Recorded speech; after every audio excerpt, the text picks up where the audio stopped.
Niagara's Métis community has gathered here in Welland this evening to both honor and celebrate the lives of the missing and murdered Aboriginal women across Canada. Sisters in Spirit is the name of the vigil, and this year it takes on a special significance with the launch of a national inquiry. The RCMP gives us a number of 1,881. So that's what they've said, that's what's out there. But we know as Indigenous people that we're probably looking at double to triple of that. So it's great that we're getting that awareness, but we know that there's more numbers as well. What we wanted to do here in Welland was not only to give that moment to give those voices back to our missing women, but also to celebrate their lives, because a lot of times we haven't been able to celebrate, and it's really time for that celebration to say, yes, they were here, yes, they walked on this earth, yes, they had a duty, purpose, and responsibility while they were here. Do you feel that with the focus on the Truth and Reconciliation Commission and now the inquiry into the missing and murdered Aboriginal women, that things are about to turn around for the Aboriginal community across the nation?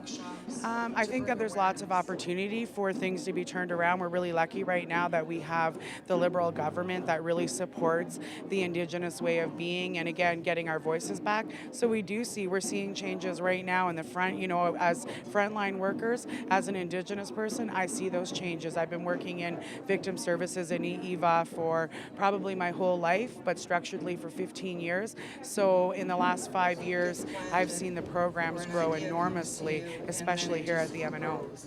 Community Wellness Coordinator Terry Lynn Longpre worked with Metis Nation representatives from across the province to plan the vigil. Previous years, the events were held for advocacy and to raise awareness to the fact that these women were missing, gone missing.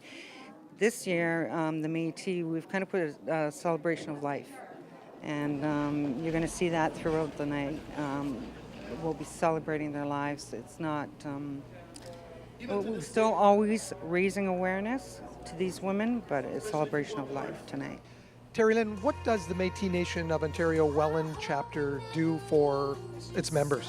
The Metis Nation of Ontario here in Welland, we have 3 separate programs. We have the Community Wellness Coordinator, which I am. We have a Community Support Service Worker for long-term care, and we have the Métis Healthy Babies, Healthy Children program. As well, we have a Community Liaison Officer that works with us in the community. Welland Regional Councillor Paul Grenier, himself a member of the Métis community, accepted a shawl on behalf of the City of Welland.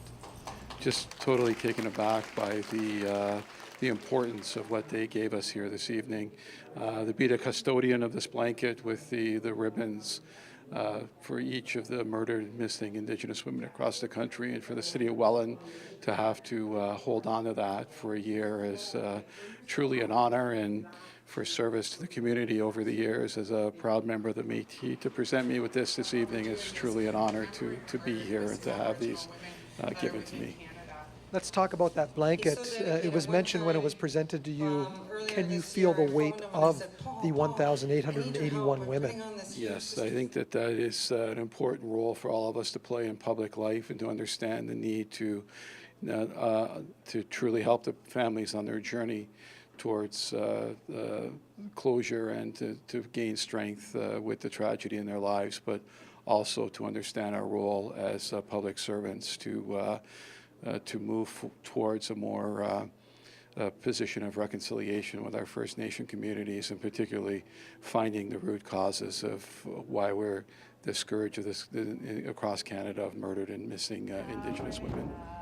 Can you describe your Strong Women song that you'll be performing? When I received that song, the first teaching I got was really talking about those women that were in prison, and when they would have the guards coming in at night and forcibly removing them to go with them to do those lewd acts, the other women within the prisons would start to chant. And so at first it was a chant, and that's what it was, right?